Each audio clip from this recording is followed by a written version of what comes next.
Fala pessoal, eu sou Nicolas Teixeira, sou professor advogado. Estou aqui para trazer dicas importantíssimas para vocês na primeira fase do exame de ordem. Estamos chegando no próximo exame, no 45º, que está logo ali, perto da sua aprovação. Vem comigo!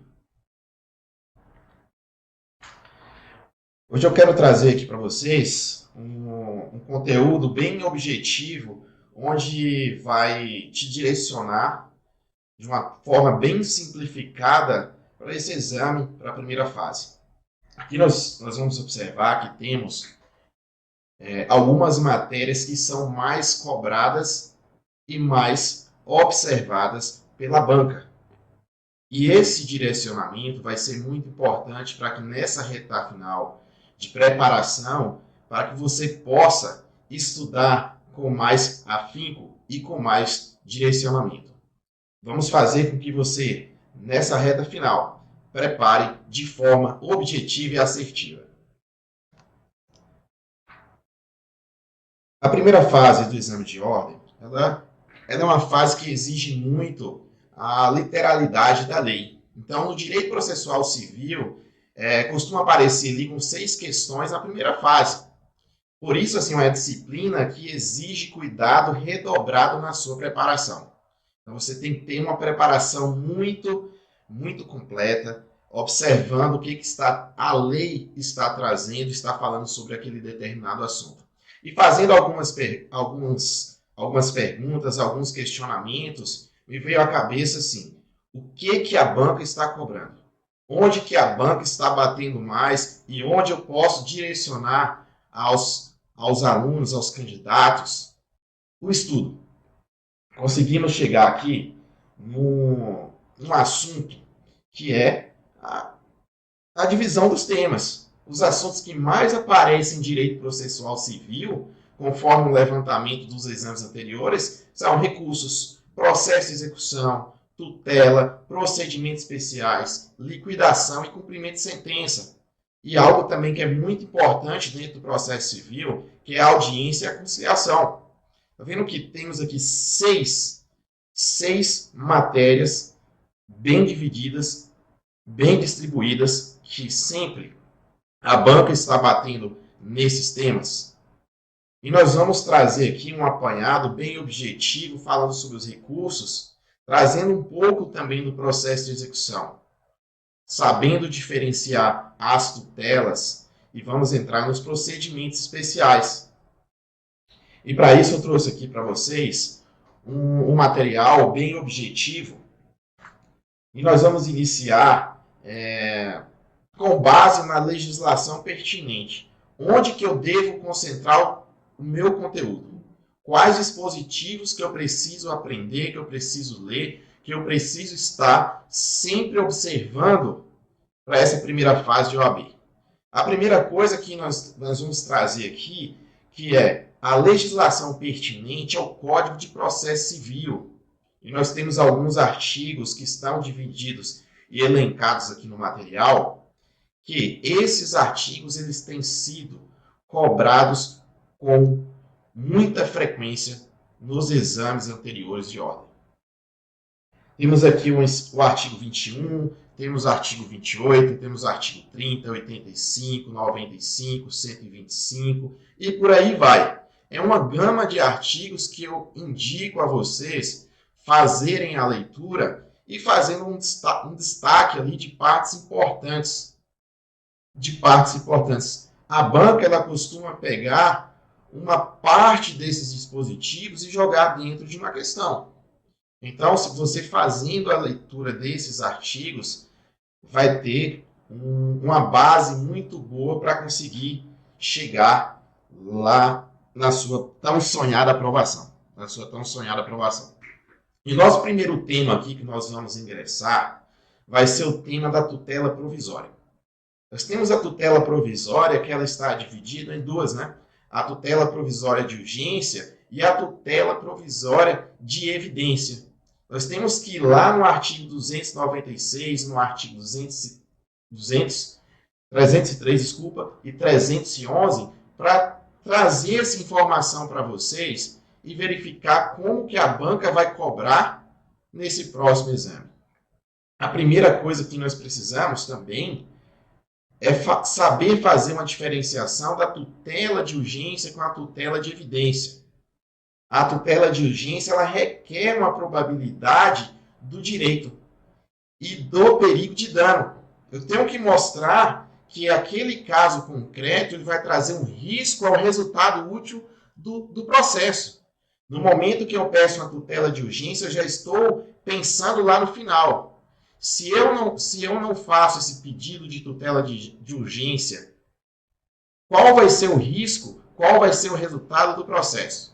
Então, para não esperar o fim do processo, eu já faço no início um pedido. E esse pedido, dentro do direito processual civil, é um pedido que se chama tutela de urgência. E aí eu vou precisar demonstrar a probabilidade do direito e o perigo de dano. Eu vou ter que trazer elementos fundamentais que vão englobar, que vão abranger todo o meu pedido. Além disso, também temos a tutela de evidência. Essa tutela de evidência lá no artigo 311. Eu vou apresentar apenas uma prova robusta. Eu não preciso apresentar um perigo e uma urgência. Está vendo que tem uma diferença da tutela de urgência para uma tutela de evidência? Na tutela de urgência, eu mostro a probabilidade e o perigo de dano. Eu estou trazendo para o magistrado qual que é o risco ao resultado útil do processo. Aqui na tutela de evidência, eu quero fazer com que essa prova robusta ela fundamente o meu pedido. E para isso nós precisamos ir lá no artigo 296 e fazer a leitura dele.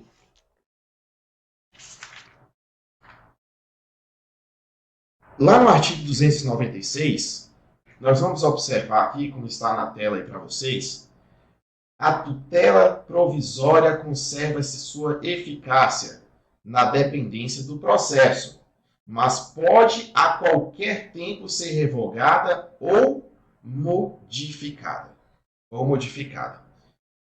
O que esse artigo está trazendo aqui para a gente? Ele está trazendo que essa tutela de urgência ela pode ser concedida, mas da mesma forma que ela pode ser concedida, ela poderá ser revogada ou até mesmo modificada. Então, quer dizer, essa tutela de urgência, essa tutela provisória, que ela pode ser de urgência ou evidência, ela pode ser modificada a qualquer tempo durante o processo. Então, vamos iniciar lá no artigo 294, olha o que diz aqui. A tutela provisória pode se fundamentar-se em urgência ou evidência. Vamos destacar aqui. Vamos destacar a tutela provisória, urgência ou evidência. Duas tutelas, duas categorias. Então, eu tenho que observar que eu tenho apenas duas categorias para tutela provisória. Deixa eu consertar aqui para vocês, que ainda estou aprendendo a mexer aqui no material, no equipamento, mas vamos fazer as alterações para ficar mais claro aqui para vocês.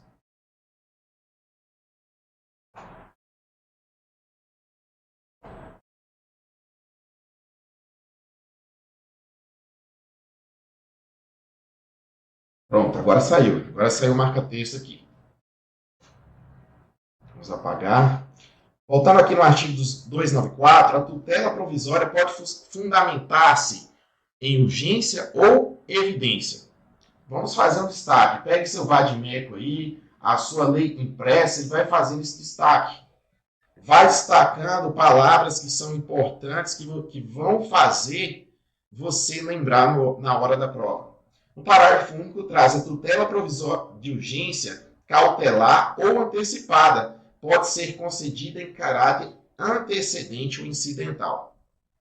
O artigo 295 traz a tutela provisória requerida em caráter incidental independe do pagamento de custas. Esse aqui é um ponto muito importante. Por quê? Quando você ingressa com a ação, você tem que fazer o pagamento das custas.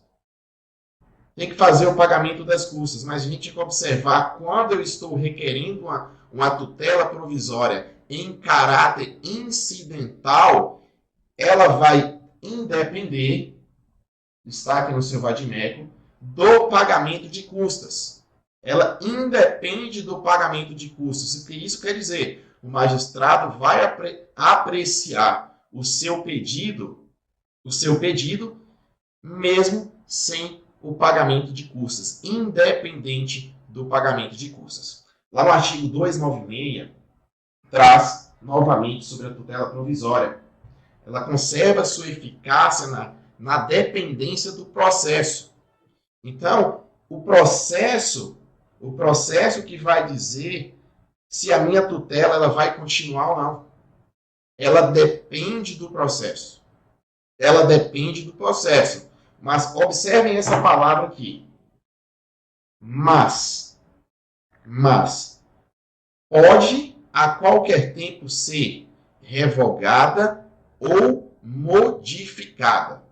Então, já caindo a questão dessa na prova, você já tem que observar que a tutela provisória ela pode ser modificada a qualquer tempo.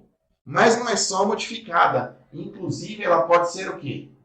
Revogada ou modificada. Nós temos que observar que esse mesmo dispositivo 296, ele traz o parágrafo único. Salvo decisão judicial em contrário, a tutela provisória conservará a eficácia durante o período de suspensão do processo. Mesmo que o processo seja suspenso e já tenha uma tutela provisória concedida, nós temos que entender que ela vai continuar durante qual período? Durante o período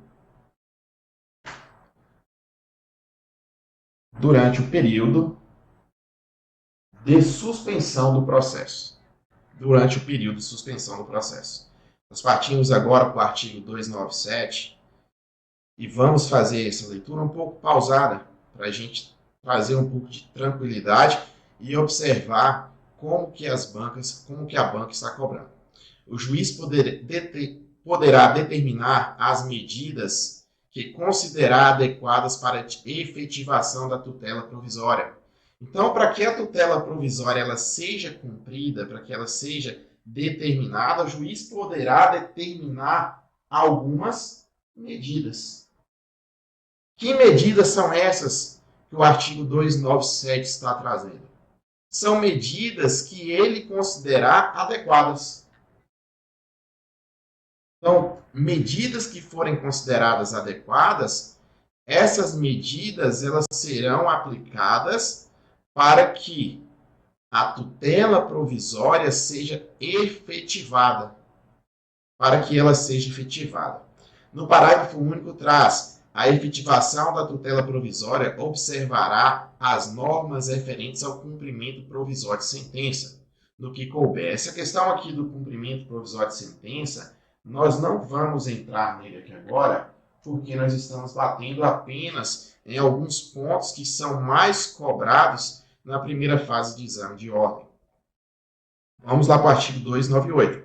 Na decisão que conceder. Então, professor, como que essa decisão ela vai ser observada? O que essa decisão, o que ela vai trazer? Será se ela vai poder conceder? Será se ela vai negar, modificar? Aí nós observamos o artigo 298. Lá no artigo 298, na decisão que conceder. Então, a primeira possibilidade, se você está pedindo uma tutela provisória, eu vou aqui, ó. Estou pedindo. Eu quero que seja concedido algo. Eu estou pedindo algo. Se eu estou pedindo, também pode ser que seja o quê? Negada.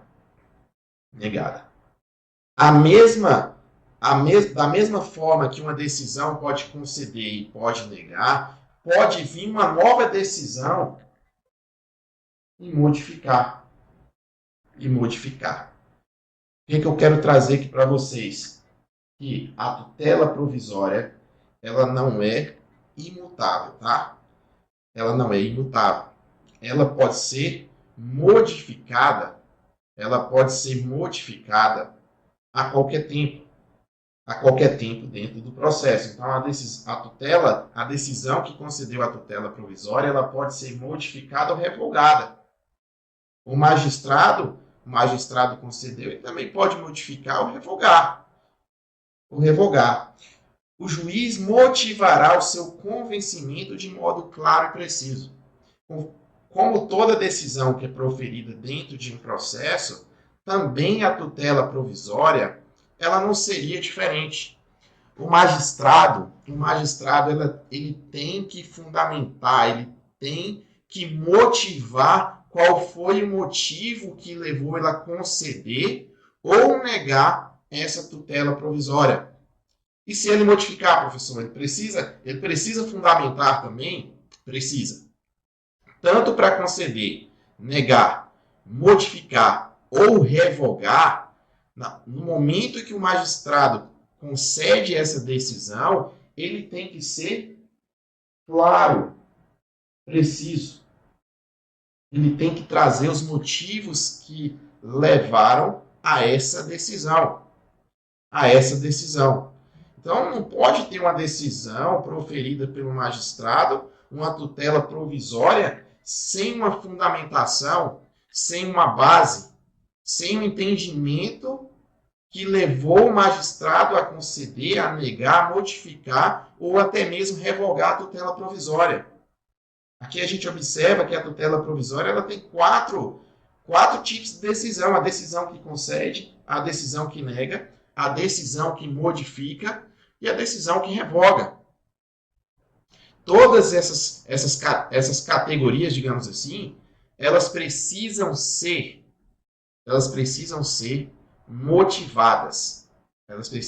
motivadas. Qual foi o convencimento? Qual foi a ideia que o magistrado teve para chegar nessa decisão? O que levou a convencê-lo de conceder, de negar, de modificar ou revogar uma tutela provisória? Mas essa motivação, ela precisa ser uma motivação clara e precisa. Lá no artigo 299, a tutela provisória será requerido ao juízo da causa. Eu vou observar qual é o juízo competente. O juízo competente para julgar a minha causa vai ser o juiz que vai julgar a minha tutela provisória. Então, se eu tenho o meu pedido principal, que é o meu objetivo final com aquele processo, como eu vou saber qual é o juízo que vai analisar a minha tutela provisória? O mesmo juízo que é competente para analisar o meu pedido principal. O juízo que analisa o meu pedido principal é o juízo que vai analisar a minha tutela provisória. Aqui está sendo muito objetivo. A tutela provisória será requerida ao juízo da causa e, quando antecedente, ao juízo competente para conhecer do pedido principal.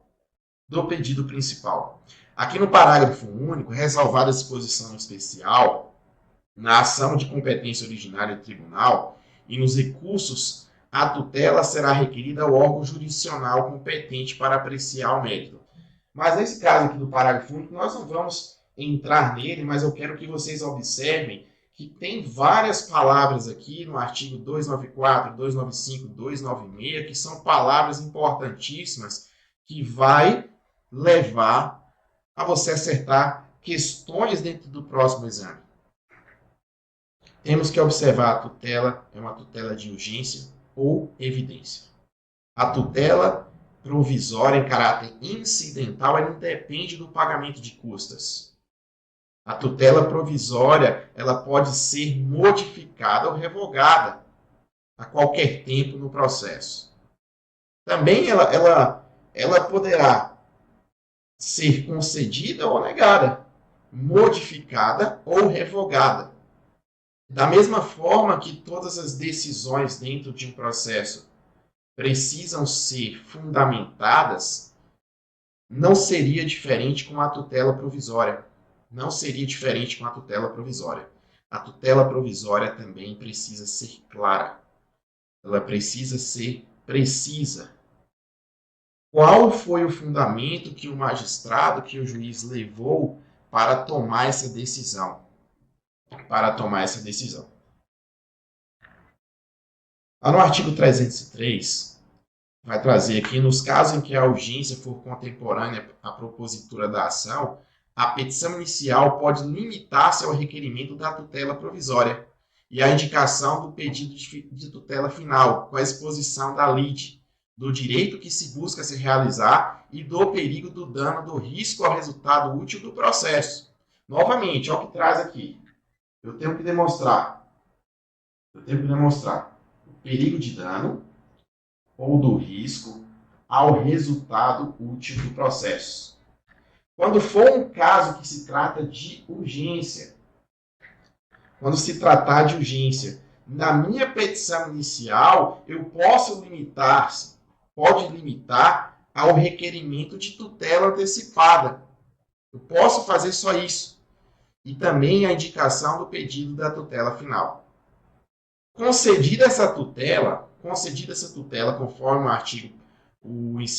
o parágrafo 1º do artigo 303, o autor deverá aditar a petição inicial com a complementação da sua argumentação, a juntada de novos documentos e a confirmação do pedido da tutela final. Eu posso, no primeiro momento, na minha petição inicial, apresentar apenas as argumentações e os documentos comprobatórios para que eu possa conseguir a tutela provisória antecipada. Se a tutela provisória antecipada ela for concedida, mais à frente, eu vou ter um momento para aditar a minha petição inicial. Eu vou apresentar a complementação da minha argumentação e, além disso, eu vou juntar os novos documentos e a confirmação do meu pedido final. E nós temos que observar que aqui nós já vamos ter uma questão que será um tema mais à frente, que é o prazo. Um prazo de 15 dias. Um prazo de 15 dias para aditar a minha petição inicial. Vamos para o artigo 311. Lá no artigo 311 vai trazer da tutela de evidência. Será concedida independentemente da demonstração do perigo ou de risco ao resultado último do processo. Professor, mas quando que eu vou conseguir, então, essa tutela de evidência? Já que eu não preciso demonstrar perigo, independente da demonstração de perigo ou resultado ou de risco ao resultado útil do processo, quando que será concedida a tutela de evidência? Quando ficar caracterizado o abuso de direito de defesa ou manifeste propósito protelatório da parte. Se observar que a parte ela está protelando, a minha tutela de evidência ela poderá ser concedida independentemente da demonstração de perigo de dano ou de risco ao resultado útil do processo. Lá no inciso 2, vai trazer as alegações de fato puderem ser comprovadas apenas documentalmente e houver tese firmada em julgamento de casos repetitivos ou de súmula vinculantes. Se as alegações de fato puderem ser comprovadas documentalmente, eu terei a minha tutela provisória concedida. Mas também se as minhas alegações tiver tese firmada em julgamento de caso repetitivo ou súmula vinculante. Ou súmulas vinculantes. Vamos destacando aí no seu vadimédico. Observe o seguinte, preciso que vocês tenham uma atenção especial aqui. A estabilização da tutela é um tema que bate muito em prova.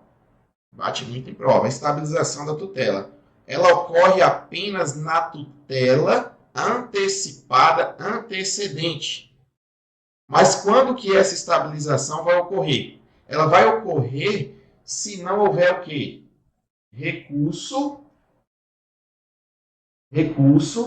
à decisão e a decisão tornar-se estável. Aquela decisão, ela tornou-se estável? Sim. Então, houve uma estabilização da tutela. Mas o que precisamos observar também é que essa tutela antecipada, antecedente, ela não faz coisa julgada. Ela não faz coisa julgada, mas ela extingue o processo. Ela vai extinguir o processo. Vamos lá, voltando agora ao nosso tema de honorários e prazos. Os honorários estão dentro do Código de Processo Civil, lá no artigo 85. O artigo 85 ele vai trazer a regra da sucumbência. Lá no artigo diz o seguinte, logo no caput, a sentença condenará o vencido a pagar os honorários ao advogado do vencedor. Vamos fazer aqui um destaque. A sentença... Opa! Deu errinho aqui, mas vamos ajustar. A sentença condenará. Quem é que vai pagar honorários ao advogado vencedor? Vamos pegar aqui e fazer um esqueminha. O vencido. O vencido é quem perde a ação. A pessoa que perdeu a ação, ele vai pagar. O vencido vai pagar ao advogado do vencedor honorários sucumbenciais. Os honorários sucumbenciais, os honorários advocatícios. Então, observe essa regra, que é a regra da sucumbência. A sentença condenará o vencido a pagar honorários ao advogado do vencedor.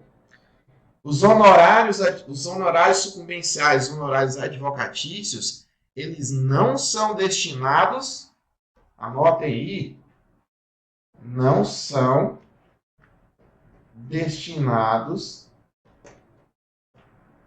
à parte. Eles não são destinados à parte. Ele é destinado ao advogado. Advogado de quem? Advogado do vencedor da ação. É bem objetivo. A sentença condenará o vencido a pagar os honorários ao advogado do vencedor. Vamos lá para o parágrafo 1º e observar. São devidos honorários advocatícios na reconvenção. Então, além dos honorários advocatícios, processo principal, aqui nós temos o quê? A reconvenção. Na reconvenção também, vamos destacar aqui. Vamos destacar, pegar uma marca-texto e vamos destacar aqui que os honorários advocatícios na reconvenção também são devidos. no cumprimento de sentença. Mas, professor, no cumprimento de sentença nós temos o cumprimento provisório e definitivo. Qual dos dois é cabível? Tanto no provisório quanto no definitivo. Na execução também é cabível os honorários advocatícios. Nos recursos interpostos. Nos recursos interpostos também vai acumulando os honorários. Tem os honorários do processo principal, tem os honorários da fase de execução, tem os honorários do cumprimento de sentença e ainda tem os honorários dos recursos interpostos. E observe essa palavra aqui ao final do parágrafo.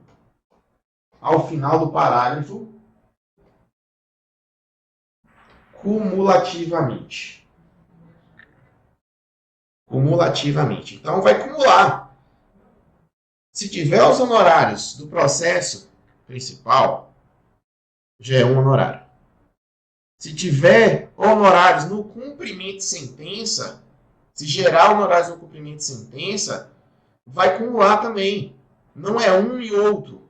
Vai receber os honorários cumulativamente. E como que eu vou saber qual vai ser o percentual, o valor de honorários que será recebido pelo advogado que? Vencedor. Como que é fixado? Olha o que diz o parágrafo 2º do artigo 85. Os honorários são fixados entre um mínimo de 10% e o máximo de 20%. Então, vai ser de 10 barra 20% sobre o valor da condenação. Sobre o valor da condenação. Ou do proveito econômico obtido.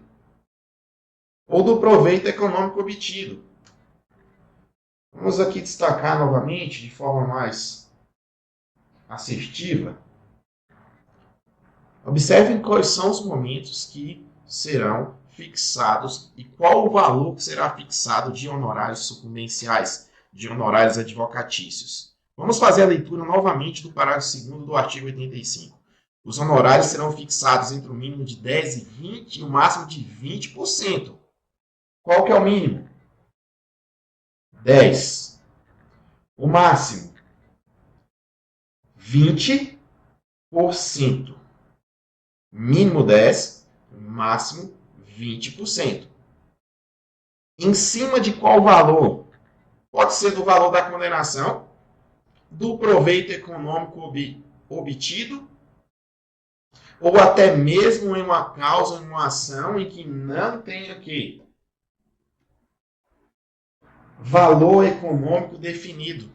Nós vamos ter ações que não têm valores econômicos definidos. Não tem como a gente mensurar, por exemplo, o valor de uma vida. Então, o magistrado é que vai estipular, ele que vai estipular o valor desses honorários. Vamos voltar aqui novamente para o artigo 85 e fazer mais uma leitura. A sentença condenará o vencido a pagar os honorários ao advogado do vencedor. São devidos honorários advocatícios na reconvenção. Então, na reconvenção também é devidos honorários advocatícios.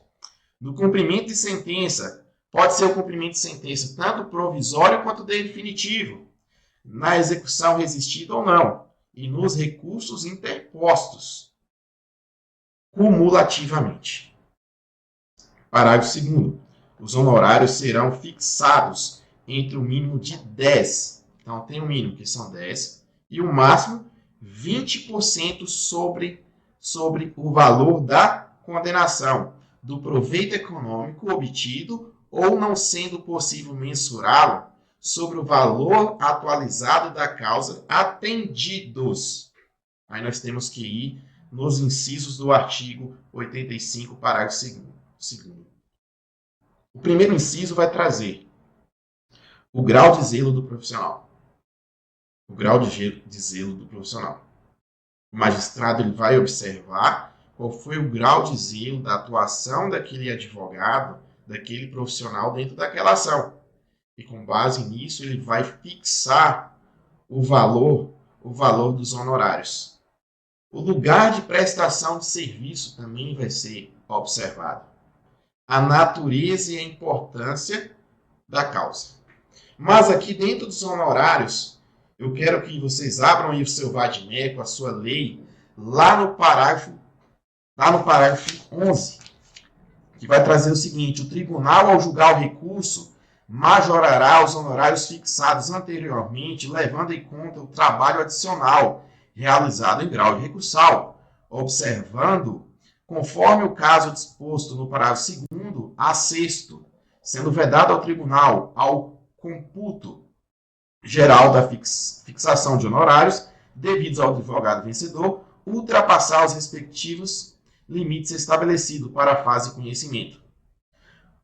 Então, aqui no artigo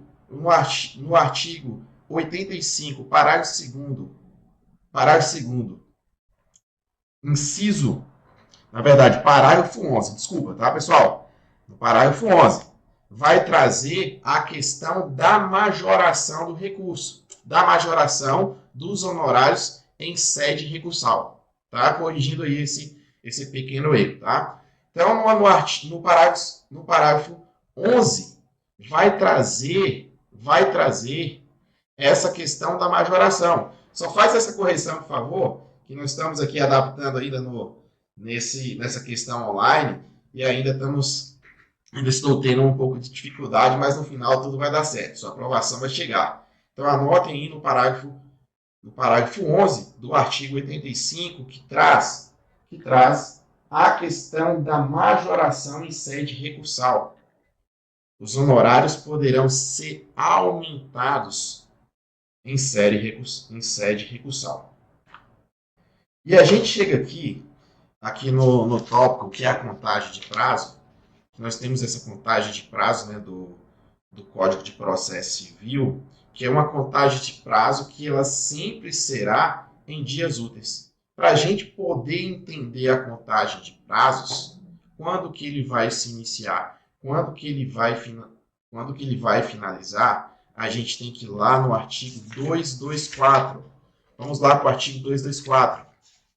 Eu trouxe aqui em tela para vocês, eu quero que vocês abram aí o seu vadimeco, e é interessante você já tá com o seu vadimeco aberto aí, porque logo você estará na segunda fase e vai ter que saber folhear o vadimeco, fazer as pesquisas. Então vamos lá para o artigo 224, que vai trazer o seguinte: salvo disposição em contrário, os prazos serão contados excluindo o dia do começo, incluindo o dia do vencimento. O dia do vencimento. Quando que se inicia o prazo processual civil? Vamos lá, vamos destacar aqui, vamos fazer esse destaque, vou pegar o marca-texto aqui, salvo disposição em contrário. Os prazos serão contados excluindo o dia do começo. Eu excluo o dia do começo. Então, hoje, que dia que é hoje? Hoje é dia 8 de dezembro. Eu excluo o dia de hoje, o dia 8, e o meu prazo só vai começar a fluir amanhã. Mas eu tenho que observar, amanhã precisa ser dia útil. Então, ele se inicia no próximo dia, porque eu excluo o dia do começo. Então, o começo, na verdade, será o próximo dia útil. E quando que se finaliza? Qual que é o dia do vencimento? Eu vou incluir a data final. E aí a gente tem que observar que nossos prazos processuais cíveis, eles são prazos que são prazos contados em dias úteis. São prazos contados em dias úteis. Depois da reforma, né, do Código de Processo Civil, né, que é de 2015, os prazos começaram a contar em dias úteis. Eu já sou da época dos prazos em dias úteis, né, de 2015. Então, os prazos ficaram mais flexível. Na verdade, não foi flexível, trouxe mais um benefício para as partes, porque quando esse prazo era contado em dias corridos, acabava que o prazo ficava muito curto, né? Porque incluía feriados, finais de semana, então trazia um prejuízo ali para a parte. Vamos lá para o parágrafo primeiro, que vai trazer o seguinte: os dias do começo e do vencimento do prazo serão contraídos para o primeiro dia seguinte. Então, se o meu prazo ele cai no dia de hoje, eu vou observar que eles serão iniciados no dia seguinte. Ó, os dias do começo e do vencimento dos prazos serão protraídos para o dia útil seguinte, se coincidirem com o dia em que o expediente forense for encerrado antes ou iniciado depois da hora normal ou houver indisponibilidade na comunicação eletrônica. Então, se no meu caso aqui houver um prazo e um vencimento que ele foi contraído em horário de expediente fora do horário normal, depois do horário normal ou vencer, eu vou contá-lo a partir do próximo dia útil. Porque eu não posso perder uma parte do dia. Eu tenho que contabilizar o dia completo. E como que eu vou observar qual vai ser o meu primeiro dia? Será que vai ser da data da intimação, da data da citação, da data da publicação? Nossa resposta está lá no parágrafo 2º. Considera-se como data de publicação o primeiro dia útil seguinte ao da disponibilização da informação no Diário da Justiça Eletrônica, que é o DJE. Então, foi publicado hoje, disponibilizado no Diário da Justiça Eletrônico, o meu prazo ele vai começar a fluir no dia seguinte. Se ele for disponibilizado hoje, ele começa a contar amanhã. Meu prazo foi publicado no dia 8 de dezembro. Quando que ele começa a ser contado? Como que eu vou contar esse prazo? Como que eu vou contar? A contagem do prazo terá início no primeiro dia útil que seguir. Então aqui você entenda que seguir é a mesma coisa que subsequente. E seguir. Hoje é dia 8. Amanhã é dia 9. Dia 8 foi o quê?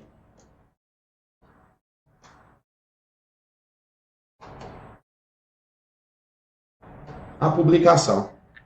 A publicação aconteceu hoje, dia 8. Quando que vai ter o início do meu prazo? No dia 9. Eu vou contar 1. Aqui no dia 10, eu conto 2.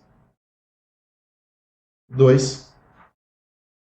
No dia 11, conto 3. E assim eu vou contando o meu prazo. E assim eu vou contando o meu prazo. O que é que vocês precisam entender e levar para a prova? A contagem do prazo,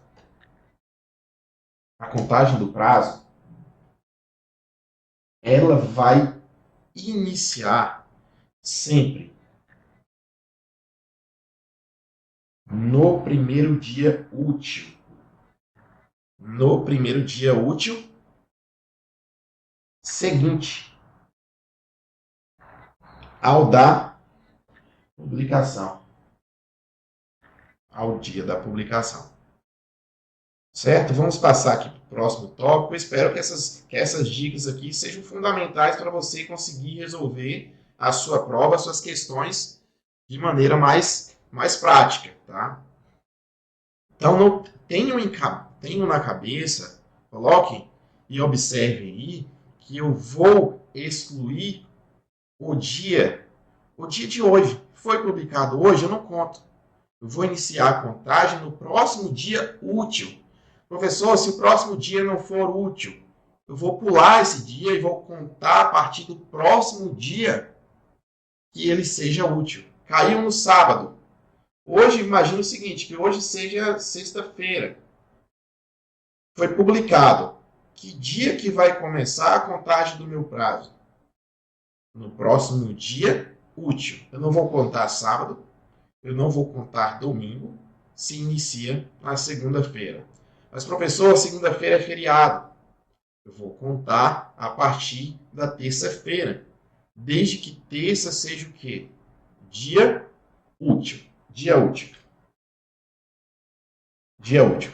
E aqui nós vamos entrar em um tema muito importante, que é o tema aqui da sentença.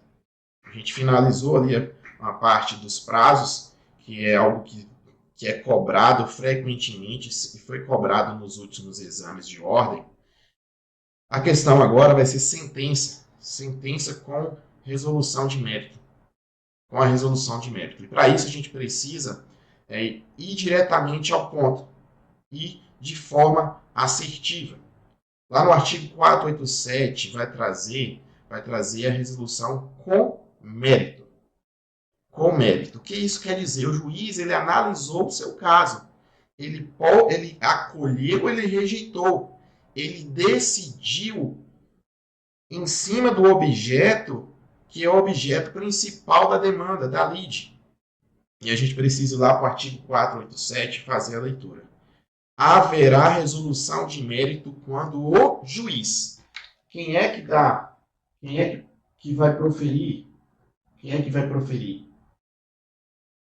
uma decisão, uma sentença de mérito? O juiz. Haverá uma resolução de mérito. Uma decisão de mérito, uma sentença de mérito. Essa decisão, essa resolução de mérito, essa sentença, ela poderá acolher ou rejeitar. Ela pode acolher ou rejeitar o meu pedido. Mas qual o pedido que vai ser? O pedido que você formulou aonde? Vamos observar aqui. Vamos voltar.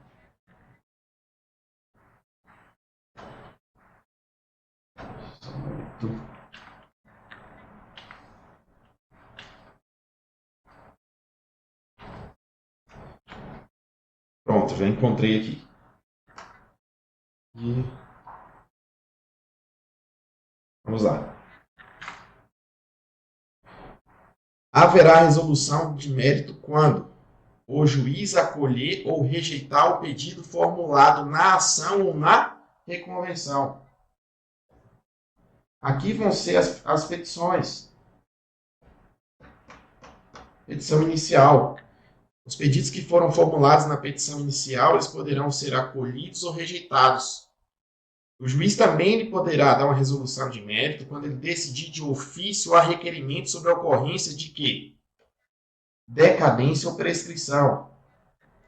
Quando ele homologar o reconhecimento da procedência do pedido formulado na ação. Mas também pode ser aonde? Na reconvenção. Quando as partes elas formularem e elas transacionarem. Se houve uma transação entre as partes, o juiz vai proferir uma sentença resolvendo o mérito. Resolvendo o mérito. E quando também uma das partes renunciar à sua pretensão. Ele renunciar à sua pretensão que foi formulada, tanto na ação, quanto na reconvenção. A dica aqui é fazer a leitura algumas vezes desse artigo 487. Vamos fazer agora a leitura dele de forma completa, sem parar. Abra o seu vade-mecum aí comigo e vai anotando. Artigo 487. Haverá resolução de mérito quando o juiz acolher ou rejeitar o pedido formulado na ação ou reconvenção. Esse pedido ele poderá ser acolhido ou rejeitado.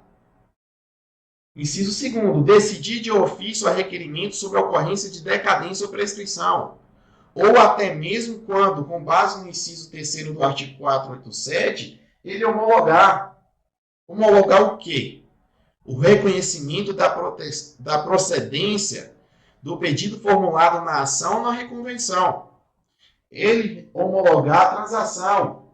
Ele homologar a renúncia ou a pretensão formulada na ação ou reconvenção. Agora a gente parte para o artigo 485.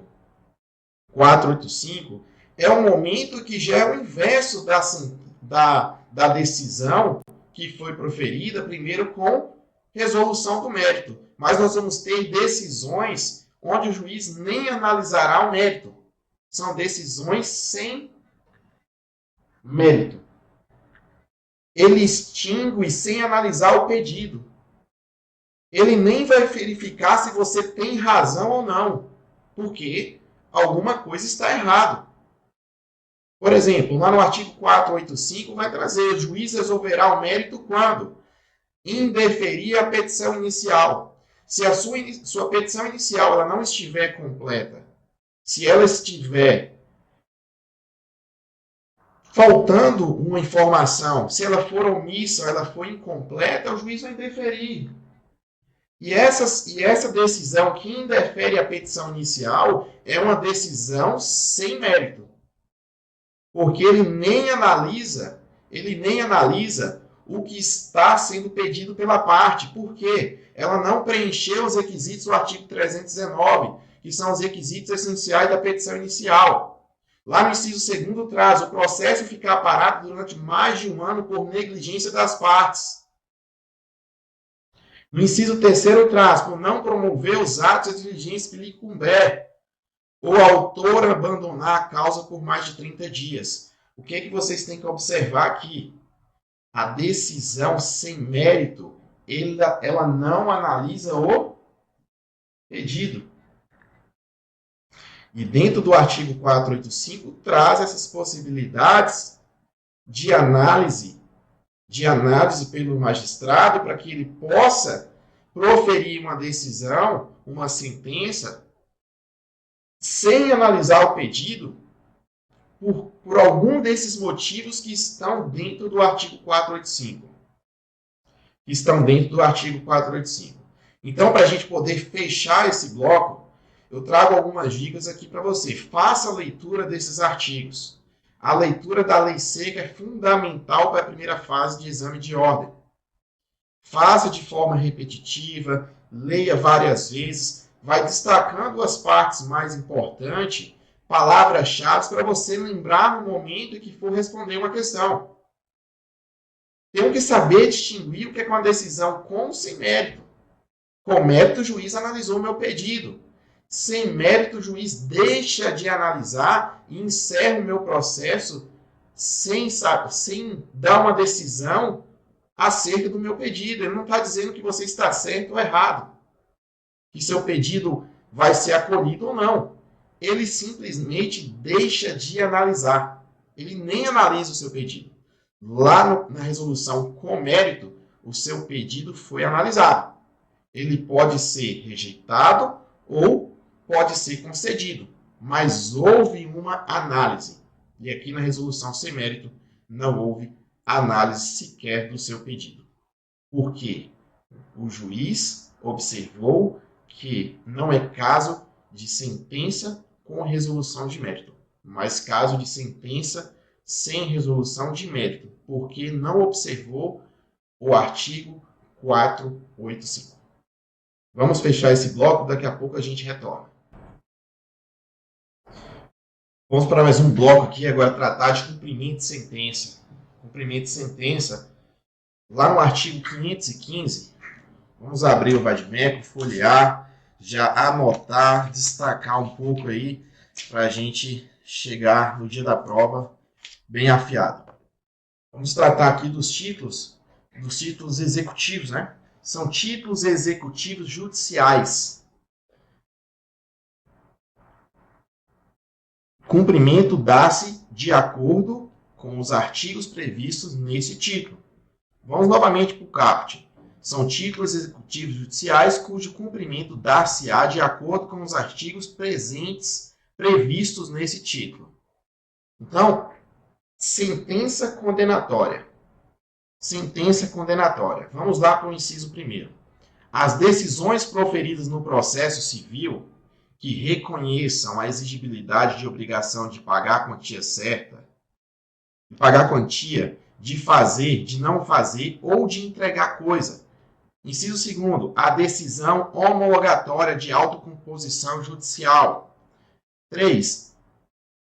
A decisão de autocomposição extrajudicial de qualquer natureza. Vamos voltar aqui. O que a gente precisa trazer aqui no cumprimento de sentença? Dentro do cumprimento de sentença, nós vamos ter uma sentença condenatória. E essa sentença condenatória ela vai ser o meu título judicial. Eu vou ter um título judicial. Anotem aí. Vamos pegar aqui o marca-texto. Sentença condenatória. A sentença condenatória é o meu título judicial. Se eu tenho uma sentença condenatória, eu vou poder fazer o quê? Eu vou poder iniciar o cumprimento de sentença.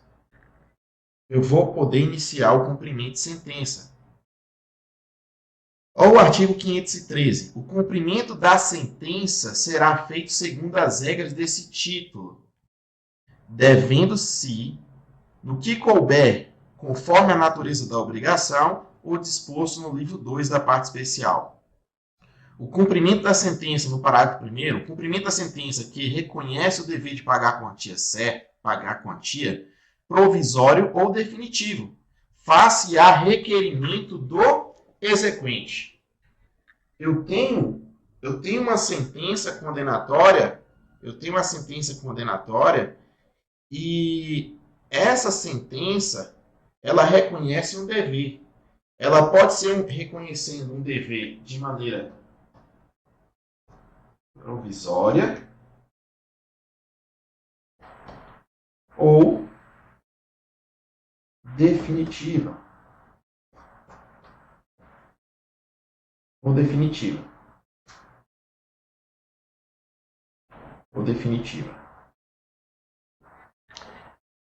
Vamos novamente para o parágrafo 1º do artigo 513. O cumprimento da sentença que reconhece o dever de pagar a quantia pode ser quantia provisória ou definitiva.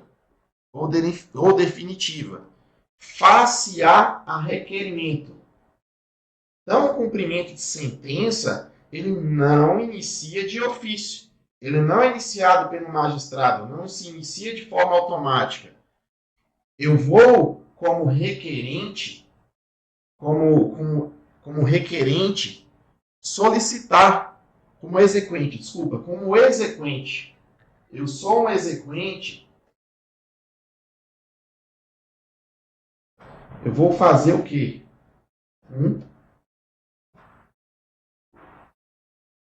Requerimento. Esse requerimento ele vai iniciar o quê? O cumprimento de sentença. O que acontece depois que inicia o cumprimento de sentença? O que acontece? Olha o parágrafo 2º do artigo 513. O devedor será... O que o devedor será? Intimado. ele será intimado a pagar. Ele será intimado a pagar. Ele será intimado a pagar o valor das que está estabelecido na sentença condenatória e que foi devidamente liquidado. Já tem um valor. Já tem um valor. Ele vai ter 15 dias para o pagamento. Ele vai ter 15 dias. Vamos lá no artigo 525, que vai trazer um prazo importantíssimo. O artigo 325 fala: transcorrido o prazo previsto no artigo 523, sem o pagamento provisório, inicia-se o prazo de 15 dias para que o executado, independentemente de penhora ou nova intimação, apresente impugnação nos próprios autos, sua impugnação. Aí nós temos que voltar lá no artigo 523. No caso de condenação de quantia certa ou já fixada em liquidação, no caso de decisão sobre parcela incontrovérsia, o cumprimento definitivo da sentença, face-á requerimento do exequente. A mesma coisa que diz no artigo 511. Lá no artigo 511 traz, na verdade, lá no parágrafo 1º do artigo 503, tá? Desculpa. Traz a informação que o cumprimento de sentença iniciará por meio do exequente fazendo um requerimento, apresentando um requerimento. Se o prazo de 15 dias, se houve o prazo de 15 dias e a pessoa, o executado, ele não fez o pagamento voluntário, vai iniciar um prazo de 15 dias, mas agora esse prazo de 15 dias é um prazo para apresentar impugnação. Eu vou apresentar uma impugnação. Só limpar essa tela aqui para a gente fazer um esqueminha aqui.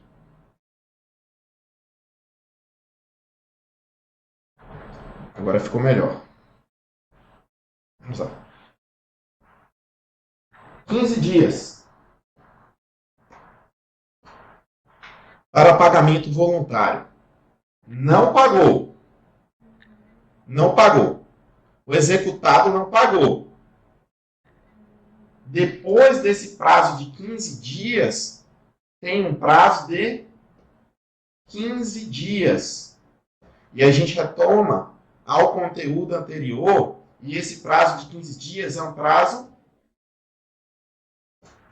em dias úteis. É um prazo em dias úteis. Esse prazo, vamos voltar aqui no prazo, na contagem de prazos, em dias úteis. A contagem sempre será em dias úteis. Observe que também dentro do cumprimento de sentença, esse prazo será em dias úteis. Vamos lá. Espero que vocês estejam com o Vagimeco aberto, fazendo as anotações, que será de fundamental importância para a sua aprovação. Em 15 dias úteis. Agora, esse prazo de 15 dias úteis vai ser um prazo para apresentação da impugnação, que é o meio de defesa do executado. O executado, caso ele não faça o pagamento dentro dos 15 dias, que é um pagamento voluntário, ele terá mais 15 dias para apresentar a sua impugnação. Mas, professor, essa impugnação será apresentada nos próprios autos ou em apartado? A impugnação ao cumprimento de sentença será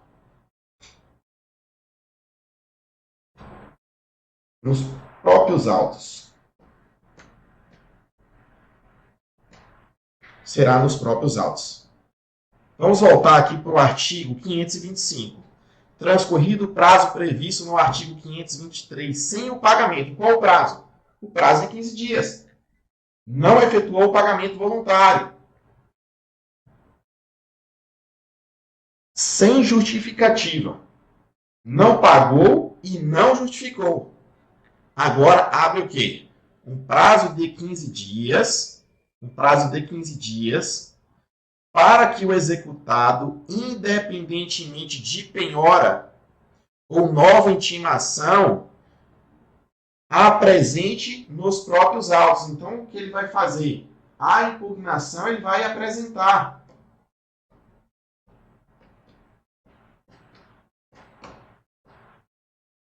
Ele apresenta uma impugnação ao cumprimento de sentença. Ele apresenta essa impugnação. E aí ele vai observar que tem alguns argumentos que deverão ser apresentados para apresentar essa impugnação. Vamos lá para o artigo 515, novamente, para a gente observar quais são esses títulos executivos judiciais. Temos um rol bem grande aqui de títulos executivos judiciais, que são os seguintes. O artigo 515 traz: são títulos executivos judiciais, cujo cumprimento dar-se-á de acordo com os artigos previstos nesse título. As decisões proferidas no processo civil. Vamos destacando aí. As decisões proferidas no processo civil, que reconheçam a exigibilidade de obrigação de pagar a quantia, de fazer, de não fazer ou de entregar a coisa certa. Além disso, lá no inciso 2º do artigo 515, traz a decisão homologatória. Qual decisão homologatória? É aquela decisão que faz a homologação de uma autocomposição judicial. O que é essa autocomposição judicial? É basicamente, vou anotar aqui para vocês, a autocomposição é o tão famoso acordo. Um acordo. Tá? E quando falarmos em autocomposição, é quando as partes elas conseguem chegar a um acordo. Inciso 3º, a decisão homologatória de autocomposição judicial. De autocomposição extrajudicial de qualquer forma. Ó, eu fiz uma autocomposição extrajudicial. O que quer dizer? Eu fiz um acordo que não foi feito dentro de um processo. Foi um acordo fora do processo. É um acordo extrajudicial. Esse acordo também feito, essa autocomposição feita externamente, que não foi feita no Poder Judiciário, ela é uma decisão que poderá ser homologada e posteriormente ser executada como um título executivo judicial. E aqui no inciso 2º ele já traz o quê? A autocomposição judicial. É aquele acordo que é feito quando já existe um processo. Nós vamos para o inciso 4º, que traz o formal e a certidão de partilha, exclusivamente em relação ao inventariante, aos herdeiros e aos sucessores a título singular universal. Inciso 5º. O crédito de auxiliar da justiça, quando as custas, emolumentos ou honorários tiverem sido aprovados por decisão judicial. Inciso 6º, a sentença penal condenatória transitada em julgado. Vamos destacar essa parte aqui. Vamos destacar.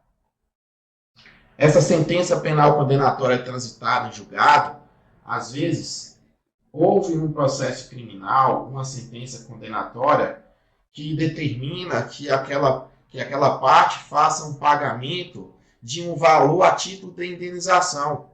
Essa sentença penal ela vai ser executada na esfera civil. vai ser executada na esfera civil. Então, está vendo que aqui é uma sentença penal condenatória? Professor, mas ela não é na esfera penal? Sim. Mas ela, o seu objeto é o objeto civil. Onde que eu vou executar? Eu vou executar na justiça civil. Na justiça civil comum.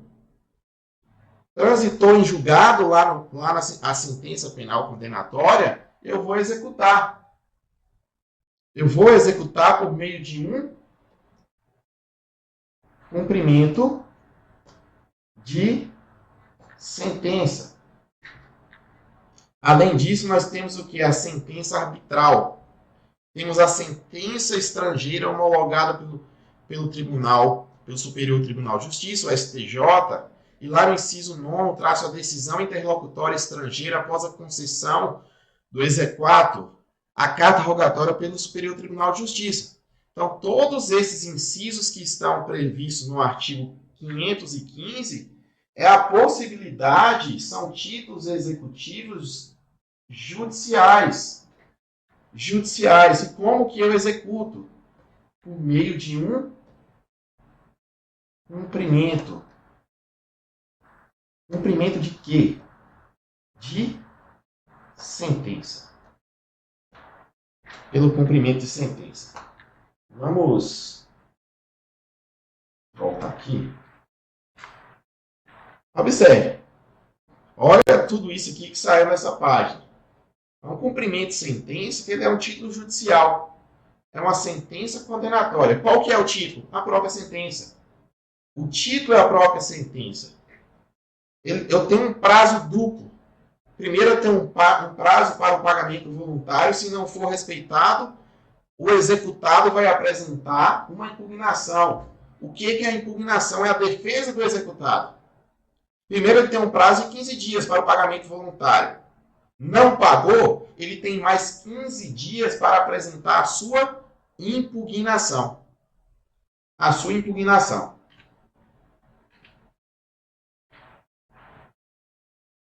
Vamos lá para o artigo 525. Transcorrido o prazo previsto. Novamente o que a gente já passou. Estou fazendo apenas uma leitura para vocês irem memorizando. E vamos destacando alguns pontos essenciais. Transcorrido o prazo previsto no artigo 523. Que prazo é esse? O prazo dos 15 dias para o pagamento voluntário. Passou o prazo para o pagamento voluntário, no 16º dia se inicia um prazo de 15 dias. Mas para quem que vai ser esse prazo? Para o executado. Para o executado apresentar dentro dos próprios autos a sua impugnação. Eu vou apresentar dentro da minha impugnação, eu vou apresentar dentro dos próprios autos a minha impugnação. Quais os motivos que me levaram a não efetuar o pagamento de forma voluntária. Aí eu vou ter que observar o parágrafo 1º do artigo 525 e vou trazer aqui e ver o que vai encaixar no meu caso. Mas aqui o que é importante para a primeira fase de OAB?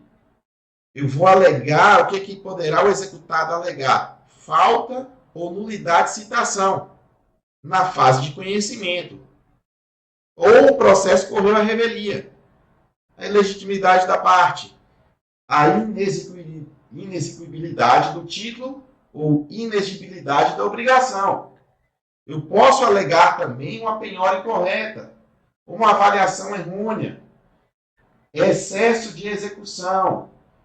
O que vocês precisam fazer? Cai muito na primeira fase do exame de ordem. Leia várias vezes a lei seca. Excesso de execução, acumulação indevida de execuções. Incompetência absoluta ou relativa do juízo da execução. Qualquer causa modificativa ou extintiva da obrigação. Todos esses casos que estão elencados no artigo 525 são os meus argumentos que eu vou observar se enquadra dentro do meu caso como executado e vou apresentar dentro da minha impugnação. dentro da minha impugnação. Então, eu vou ter que observar. O que é mais importante aqui para a OAB é observar esses prazos, a questão do pagamento voluntário, quantos dias que tem para o executado apresentar a sua impugnação. Será se depende de nova intimação? Não. Independentemente de nova intimação ou independente de penhora. Eu vou apresentar nos próprios autos a minha impugnação. A minha impugnação.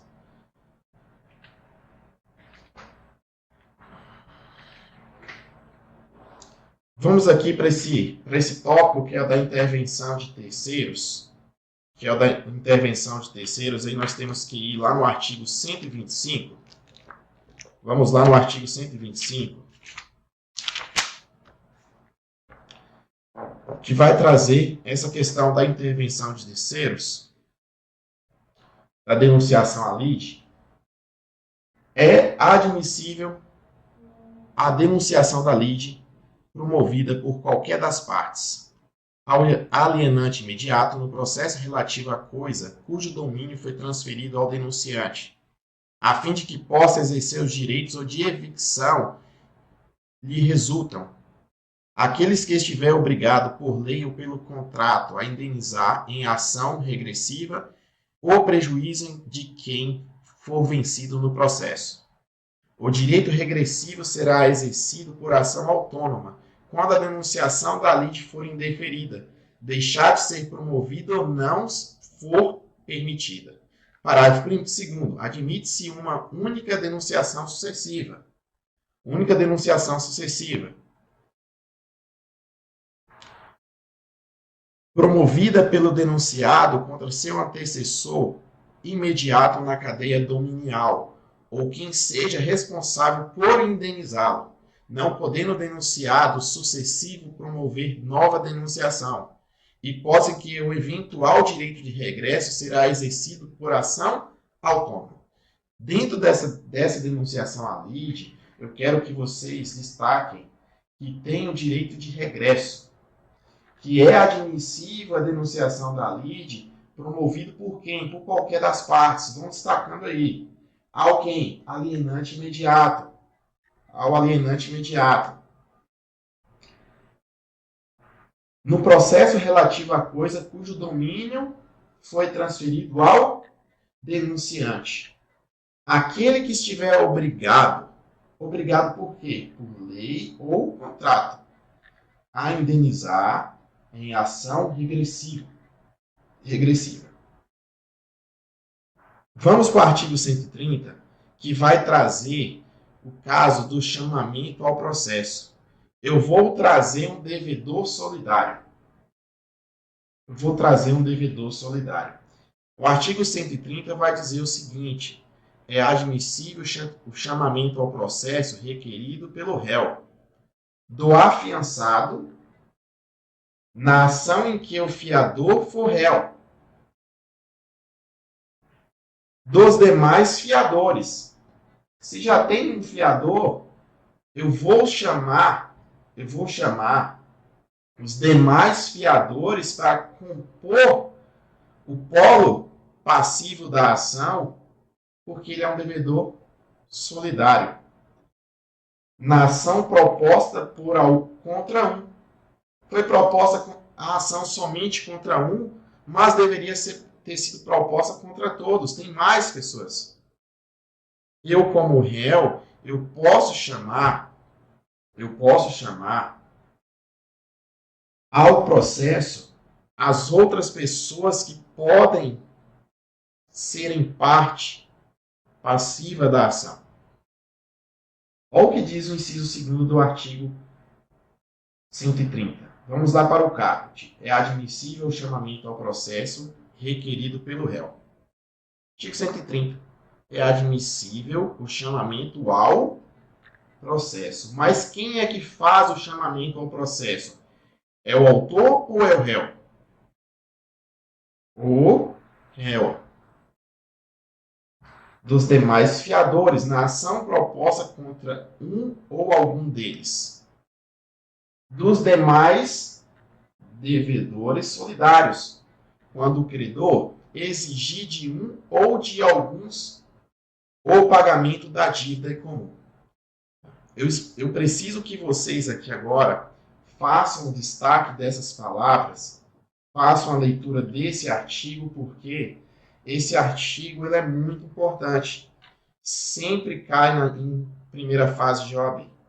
Vamos encerrar esse bloco, porque no próximo bloco nós vamos entrar aqui no coração do direito processual civil que é cobrado no exame de ordem. Nós vamos trazer aqui os recursos. Vamos trazer os pontos mais importantes e enfatizá-los para que você possa chegar no dia da prova preparado para acertar todas as questões de direito processual civil. Certo? Daqui a pouco retornamos com o próximo bloco. Vamos falar de recursos, que é o coração da nossa revisão. Primeiro ponto fundamental aqui, que o recurso é a forma que nós temos como operadores do direito para tentar modificar, buscar modificar uma decisão dentro de um processo. Então, recurso é para revisar, buscar modificar uma decisão que foi proferida. O prazo geral dos recursos são os 15 dias úteis. São 15 dias úteis, que é o prazo para a maioria dos recursos, né? Para praticamente quase todos os recursos. Então, embargos de declaração, que o prazo são 5 dias úteis.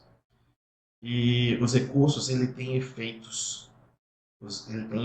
Sempre os recursos terão efeito devolutivo. Sempre efeito devolutivo estará presente em qualquer recurso. Mas os recursos também poderão ter efeito suspensivo. A regra que exista, por exemplo, quando a gente interpõe, né, que é o termo correto, interpõe um recurso, nós pedimos a suspensão da decisão que está sendo objeto de uma revisão ali, que está sendo rediscutida, nós pedimos a suspensão daquela decisão. A regra é que exista essa suspensão, mas nós vamos observar que temos casos de exceções. Vamos ter casos em que admite a exceção a essa questão dos efeitos suspensivos.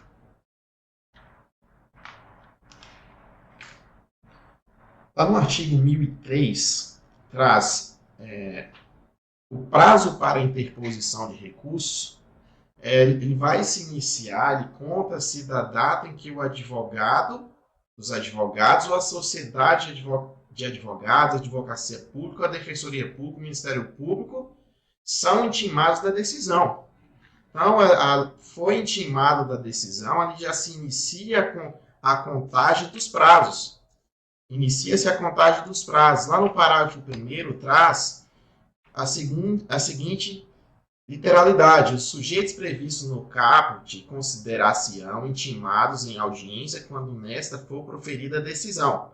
Se a decisão for proferida em uma audiência, eles já estão intimados daquela decisão proferida. E ali já vai se iniciar a contagem do prazo para apresentação, para interposição de recurso. No parágrafo 2º traz, aplica-se o disposto no artigo 231, inciso 1º ao 6º, ao prazo de interposição de recurso pelo réu contra a decisão proferida anteriormente à citação. Parágrafo 3º. No prazo para interposição de recurso, a petição será protocolada em cartório ou conforme as normas de organização judiciária, ressalvado o disposto em regra especial. Parágrafo 4º. Para aferição de tempestividade do recurso remetido pelo correio, será considerado como data da interposição da data de postagem. Parágrafo 5º. Executados embargos executados embargos de declaração, o prazo para interposição os recursos para interpor os recursos e para responder-lhes é de 15 dias. Parágrafo 6º. O recorrente comprovará a ocorrência do feriado local no ato de interposição de recurso. Se não fizer, o tribunal determinará a correção do vício formal ou poderá desconsiderá-lo caso sua intimação já conste no processo eletrônico. Agora nós vamos buscar aqui destrinchar esse inciso, né, esse artigo 1003. Vamos lá aqui para a nossa tela. Pegamos aqui o marca-texto. Qual que é o prazo para interposição do recurso? Qual o caput do artigo 1003? O prazo para interposição de recurso contar-se da data em que os advogados, sociedade de advogados, advocacia pública, defensoria pública ou ministério público são o quê? Intimados de quê? Da decisão. Se essa decisão foi proferida em audiência, eles já saem da audiência intimados. Eles já saem intimados da audiência. Aplica-se o disposto no artigo 231, inciso de 1 a 6º, ao prazo de interposição de recurso pelo réu contra a decisão proferida anteriormente à citação. No prazo para interposição de recurso será protocolado. No prazo para interposição de recurso, a petição será protocolada em cartório. Onde que eu vou protocolar a minha petição, o meu recurso? Em cartório. A regra vai ser em cartório. Mas nós vamos observar que vai ter algumas circunstâncias, por exemplo, quando o meu recurso ele for remetido pelo correio.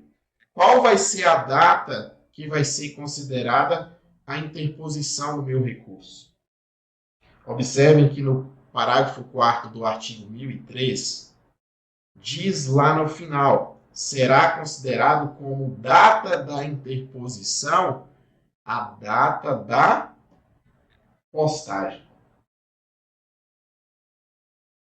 Interpôs o recurso por meio de remessa do correio, qual que foi a data que interpôs o meu recurso? Não importa a data de chegada lá do seu recurso ao tribunal. Vai começar a contar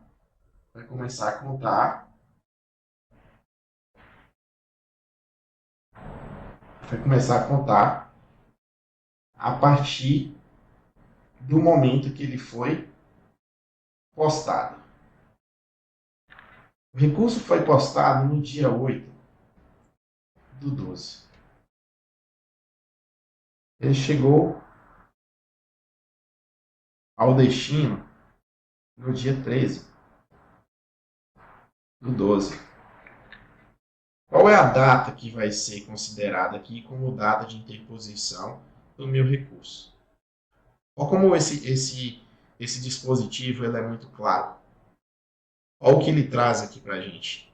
Para aferição da tempestividade. Se eu quero saber se o recurso é tempestivo e ele foi remetido, foi apresentado, ele foi interposto por meio de correios, eu vou considerar como data da interposição a data da postagem. Observe nesse exemplo aqui que a data da postagem foi no dia 8/12.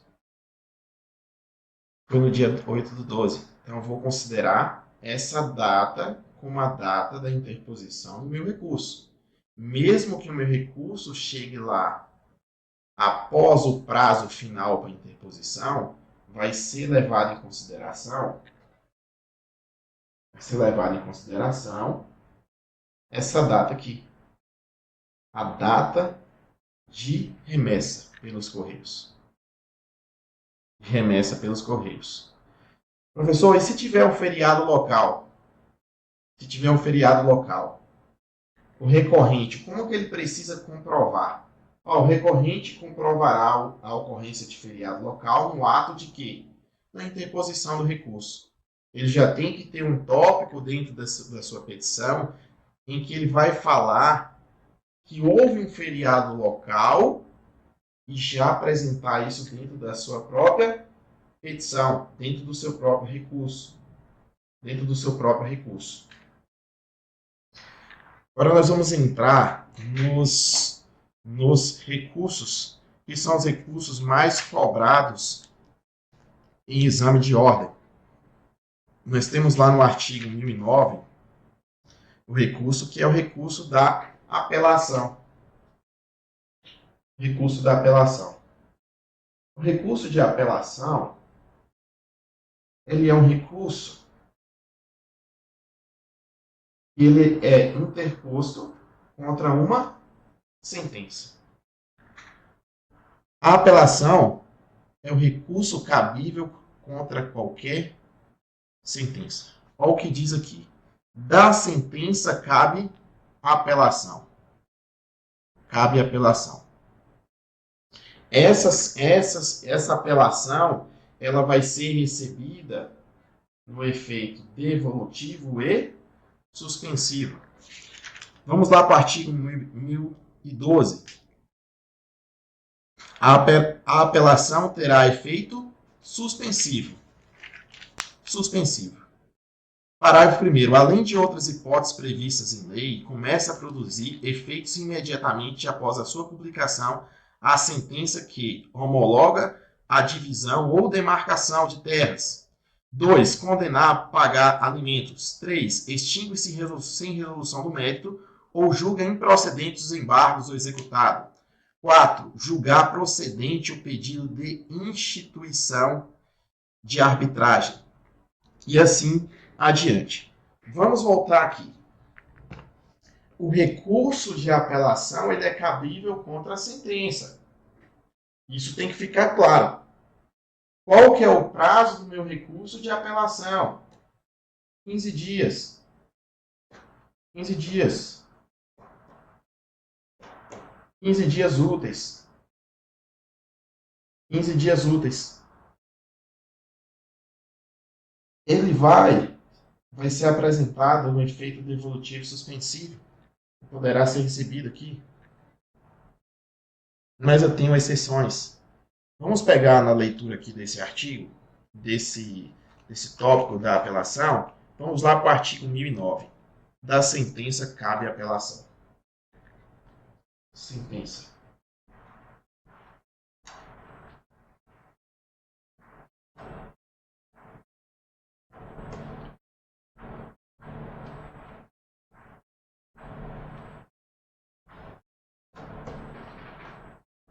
Tem uma sentença? Recurso cabível à apelação. Parágrafo 1º. As questões resolvidas na fase de conhecimento, se a decisão a seu respeito não comportar agravo de instrumento, não são cobertas pela preclusão e devem ser suscitadas preliminares de apelação, eventualmente interposta contra a decisão final nas contrarrazões. Parágrafo 2º. Se as questões referidas no parágrafo 1º forem suscitadas em contrarrazões, o recorrente será intimado para apresentar em 15 dias, será intimado para que em 15 dias manifestar-se a respeito delas. Então, eu tenho um prazo aqui para apresentar a minha apelação. Prazo de 15 dias para interpor a minha apelação. A parte contrária, ela vai apresentar as contrarrazões. Também no prazo de 15 dias. Lembrando que esses prazos são prazos em dias úteis. São prazos em dias úteis. A apelação interposta, ela vai ser dirigida a qual juízo? A qual juízo que vai ser dirigida a minha petição, o meu recurso de apelação? Com base no artigo 1010, vamos para a leitura. A apelação interposta por petição dirigida ao juízo de primeiro grau conterá. Quem é que vai receber? a minha apelação?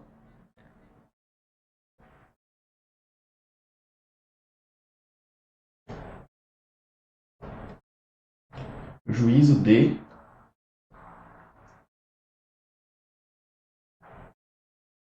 primeiro grau. A minha apelação ela tem que cumprir alguns requisitos. Primeiro é o meu direcionamento. Vou dirigi-la, quem vai receber vai ser o juiz de primeiro grau. O que vai contar nela? Os nomes e a qualificação das partes, a exposição dos fatos e do direito, as razões do pedido de reforma ou decretação da nulidade. A apelação ela tem o intuito de quê?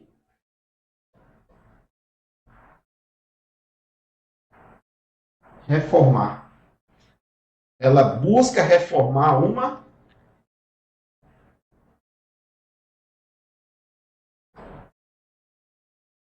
uma sentença. Uma sentença. Eu estou pedindo uma nova decisão. Eu estou pedindo para que reveja a decisão proferida e apresente que seja proferida uma nova decisão. E eu vou apresentar os meus argumentos de fato e de direito.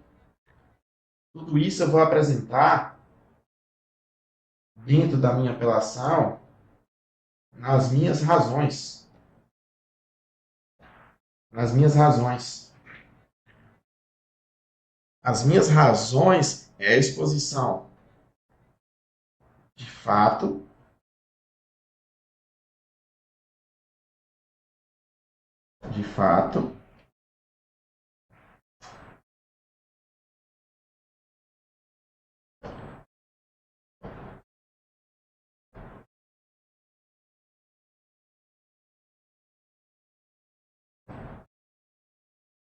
e direito. Quem interpõe a apelação é quem? Como se fosse um autor. No caso ali vai ser o apelante. O apelante é quem interpõe o recurso de apelação. O apelado será a pessoa que vai apresentar as contrarrazões.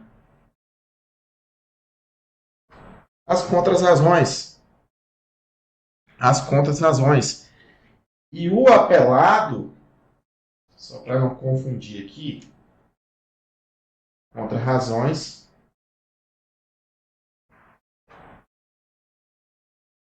apelado. E o apelado, para que ele possa apresentar as suas contrarrazões, ele vai ser intimado.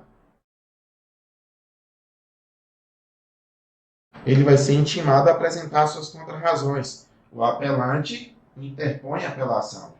O apelado apresenta as suas contrarrazões ao recurso de apelação.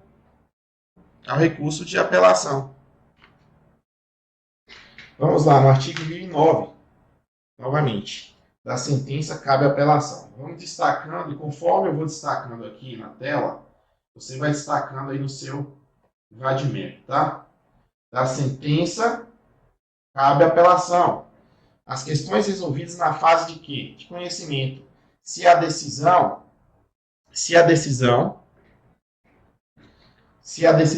a seu respeito não comportar agravo do instrumento, não são cobertas pela preclusão, devem ser suscitadas em preliminar de apelação, eventualmente interposta contra a decisão final ou nas contrarrazões. Se as questões referidas nesse parágrafo primeiro forem suscitadas em contrarrazões, o recorrente será intimado no prazo de 15 dias para manifestar a respeito delas. Então a gente observa aqui, e o dispositivo ele é muito claro. Ele traz o momento em que você vai apresentar a sua apelação. Eu apresento a minha apelação após o quê? a sentença. Após a sentença. A apelação terá efeito suspensivo.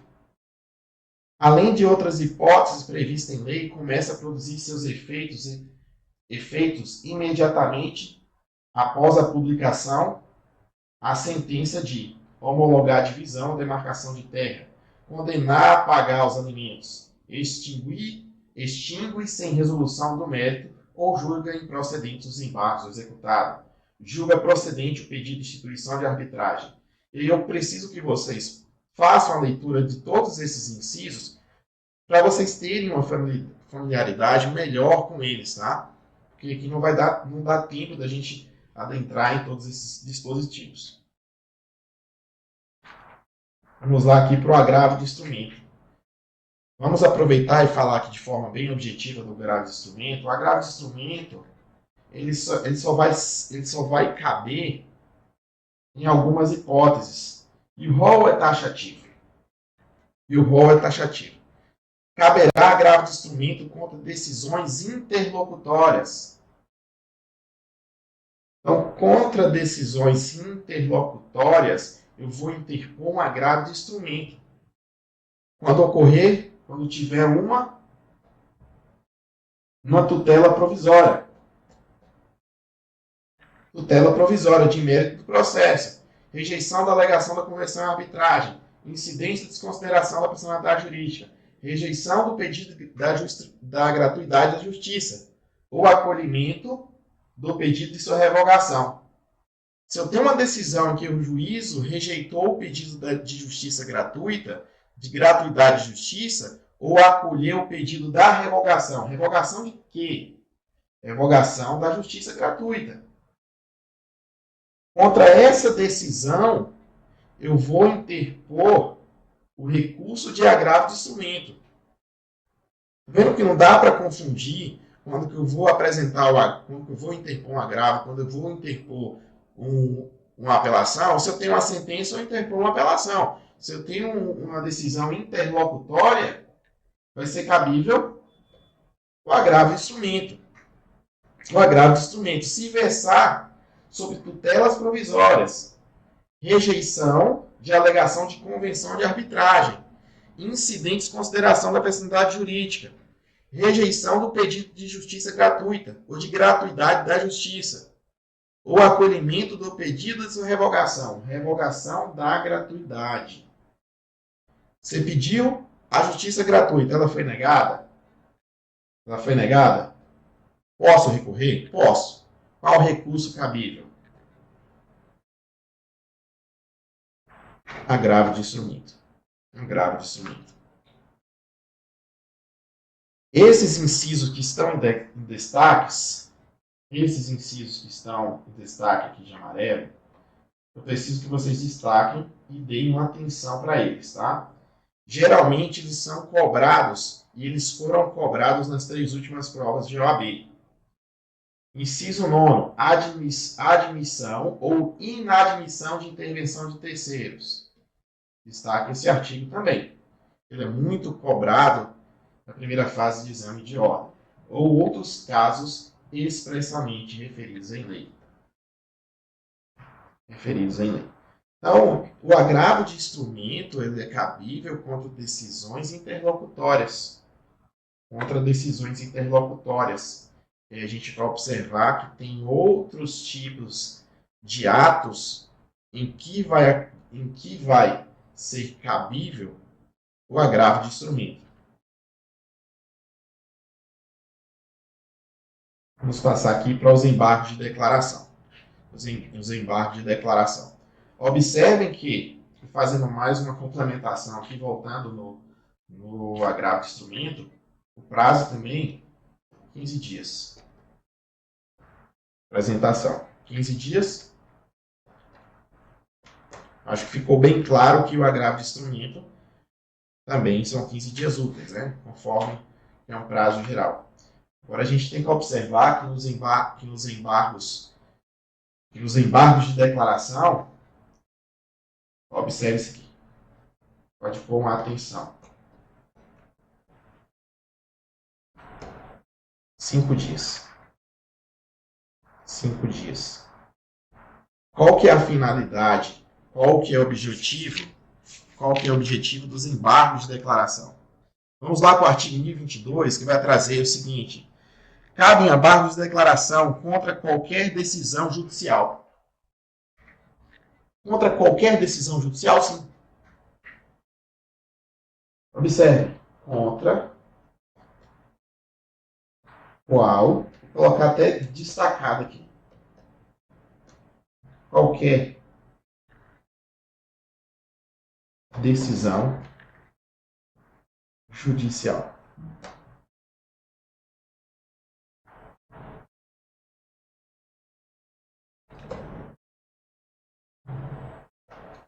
Ó, destaquem aí no código de vocês o artigo 1022, que traz a palavra contra qualquer. Contra qualquer.